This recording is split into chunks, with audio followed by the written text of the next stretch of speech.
Solomon Island is haunted by both the present and the past. Stand on the edge of the world and watch the light from the lighthouse sweep across this savage coast, across those dead amusement park rides and that creepy academy, past the abandoned motel, into those pitch-black backwoods, and you'll start to understand that Solomon Island was haunted from the very beginning, a place touched by evil. There was always darkness here, thick as the fog. It was in every crack, in the closets and closed drawers, behind drawn curtains, and in shallow graves. No one spoke about it. You didn't mention the murders, the odd sightings, the things in the sea, the lights in the sky, the nightmares, the whispers. It just wasn't done. It was our dirty secret, our curse to carry, until now. Our secrets are laid bare to strangers, to the world, and evil is coming home to roost.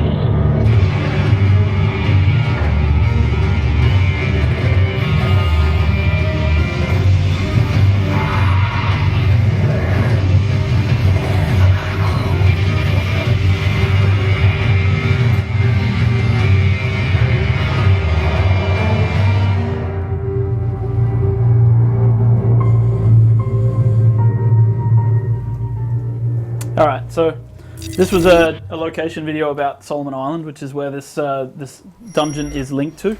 And when we jump into the game, which we'll jump right into the live game now, as you can see we have a team of guys playing at the back of the room here, playing the game live, and cross your fingers, everything always goes well when you do live demos. So this is Solomon Island. This is one of the areas in Solomon Island, and the Draugh are invading. These are these creatures that you see here. And they're continually coming out of the ocean. They're invading this area. And the player has been fighting and struggling against these guys for a while, looking for sort of some of the basis of where they came from, how they got here, what they're doing here. And the players have just found a big part of the puzzle. So this is a camp belonging to a corporation called the Orochi Group. The Orochi Group have a very hands-off approach to what's happening in this area. They're there observing. They're taking notes. They're not actually interfering with anything, and they're not helping the people who are trapped on this island. But they're not adverse to using the player for their own ends. So we're going to show you one of the missions now. Miss Radcliffe and I have been vigorously debating our non-interventionist policy in the area. I was on the debate team in high school. There may be a window for us to take direct action. Well, not us, as much as you. A cargo ship ran aground on one of the coastal islands. We have it on satellite time-lapse, coming in at the head of the Biocult fog. That's how the creatures got here. Like a mutant cruise liner. The Love Boat with a vengeance. Sorry. Protocol is to wait for our raid teams to be deployed, or our pilot could airlift you now. In such a scenario, I should mention that similar cargo ships could have been used to transport material from our sister corporations within the group. That's not a confirmation. But someone like you could probably find a use for that material. A good use, if it was there.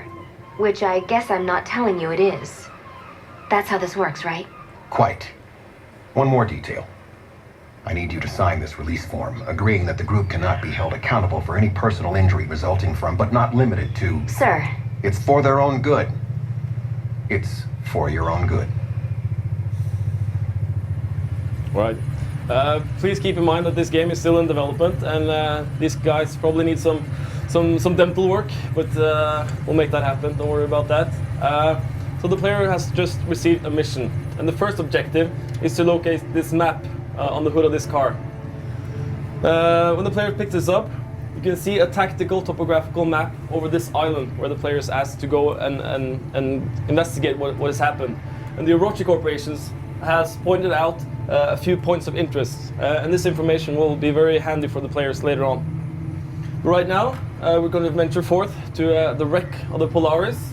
And since we're a game in modern day and time, we travel in style with kick-ass helicopters.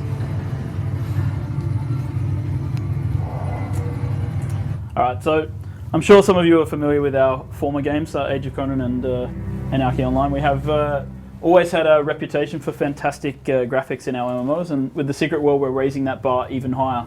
So with our new version of the Dreamworld technology, as you can see when we arrive at the island, we have these amazing environments we can create using our fantastic engine. And indeed, we try to root everything that we design here, every part of the world design, in the modern day setting. So we've got the helicopters, and we have lights, we have the lighthouse up on the hill. You can see it up there, and it's just amazing.